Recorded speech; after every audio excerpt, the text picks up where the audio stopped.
Have you ever looked at a relationship from the outside and just wondered, why does that person stay? It can be totally baffling. But for the person in it, it can feel like a powerful addiction they just can't shake. Today, we're going to dive deep into that exact question, using a really raw and honest post from Reddit to understand the forces at play. So, the story we're about to unpack isn't just framed as a bad romance. No, it's presented as a genuine, confusing, and absolutely mind-bending addiction. And this is the question that started it all. A user on Reddit lays out this incredibly painful paradox.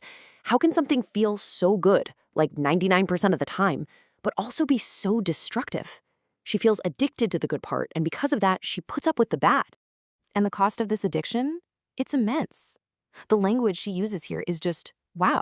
It really captures the sheer psychological turmoil. This isn't just about feeling sad. This is about feeling like you are literally losing your sanity. Okay, so to really get a handle on the addiction piece, we first have to understand the emotional roller coaster that's fueling the whole thing. Let's break down the two extremes of this relationship. So on one side, you have these incredible highs. The original poster talks about being love-bombed, put on a pedestal, just showered with affection. It feels absolutely euphoric. But then there's the 1%. And that 1% is horrific. We're talking screaming, name-calling, threats, and total psychological manipulation. The contrast is just brutal. And this right here explains the power of those good times. This isn't just, mediocre affection. She describes it as the most love she has ever felt. From anyone. That level of intensity creates this powerful, what feels like an irreplaceable connection. But here's the thing. These highs and lows, they aren't random. They actually follow a very predictable repeating pattern. And this pattern has a name. Understanding it is really the first big step to understanding the addiction. It's called the cycle of abuse.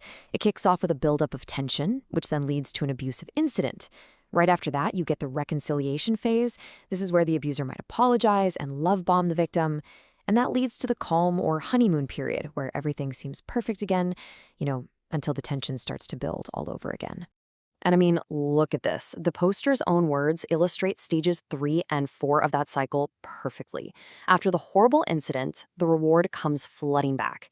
The apologies, the promises, the princess treatment. This is the reinforcement that keeps that wheel spinning. So we've seen the personal experience and we've seen the psychological pattern. But why is this cycle so powerfully addictive? Well, it turns out there's a real scientific explanation. This isn't a matter of weakness. It's a matter of brain chemistry, right? Why does this destructive pattern create such a strong feeling of connection, of love even? Why is it so incredibly hard to just walk away? The answer is a psychological phenomenon called trauma bonding. It's a powerful hormonal attachment that forms specifically because of the cycle of abuse, not in spite of it. That's the key. And this isn't some new idea. Research going all the way back to 1981 identified the two key ingredients you need to form a trauma bond: a power imbalance and intermittent abuse. The abuser alternates intense bad stuff with moments of relief, and it's that unpredictable pattern that actually forges the bond. One Reddit user, C23, explained this just perfectly with an analogy. It's like a gambling addiction. The mouse isn't just pressing the button when it's hungry, it's pressing it constantly, driven by pure anticipation and uncertainty. It gets hooked on the unpredictability of it all. In psychology, there's a name for this. It's a variable ratio schedule of reinforcement. It's the exact same principle that makes slot machines so addictive. Because you never know when the reward is coming, you just keep pulling the lever. It is literally known to be the most powerful way to hook a brain. And we're not just talking about a psychological trick here. This is biological. The cycle of abuse fundamentally rewires the brain's reward system. It changes how you function on a chemical level, creating a literal physical craving. Your brain is getting absolutely flooded with this potent chemical cocktail. You've got cortisol from the stress and fear of the abuse, but then a huge rush of oxytocin, the bonding hormone, and dopamine, the reward chemical, during that love bombing phase. This creates this intense cycle of craving and withdrawal, a lot like a substance addiction. So, all this brain chemistry is exactly why the feelings of love and connection in a trauma bond feel so incredibly intense, so genuine. But does that mean the picture of the relationship itself is real? Another user, Sour Riptide, comes in with this critical question that just reframes the entire situation. Is the relationship truly 99% good, or has the bar just been lowered so far that the simple absence of abuse starts to feel like a fantastic gift? And after being asked that, the original poster reevaluates. And she realizes, yeah, the abuse itself might only be 1% of the time, but the recovery from it, the anxiety, the depression, the walking on eggshells, that takes up 50 to 70% of her life. The true cost is way, way higher. This quote from user Estragon26 puts it even more bluntly.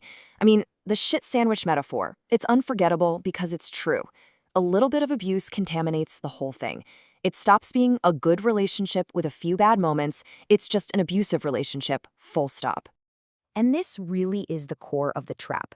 The abuser becomes both the source of the pain and the only source of relief. They create the wound, and then they're the only one who can offer the medicine. And that cycle right there creates an incredibly powerful dependency that feels just about impossible to break. But breaking the cycle isn't impossible.